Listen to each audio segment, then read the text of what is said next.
Now restart your PC and go to its boot menu.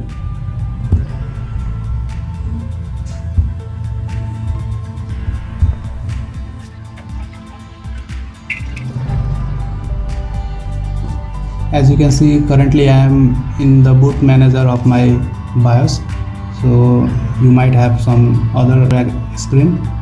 So go to USB HDD and click on enter. Now you can see the Vento UI has shown in the screen. So here you can see, as I had copied the 3 ISO that were Kali Linux and Windows 7 and Windows XP. So all 3 are supported currently and they are showing over there. So it depends on you which operating system you want to install. So select that operating system and click on enter. I am going to show you the process to install Windows XP into your system. So select Windows XP and click enter.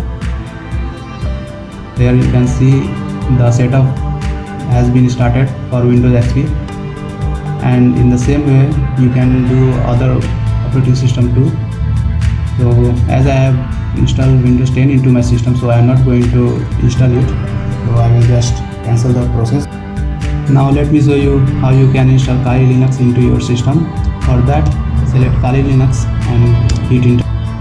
In the same way you can install any of the operating system that you need or you desire.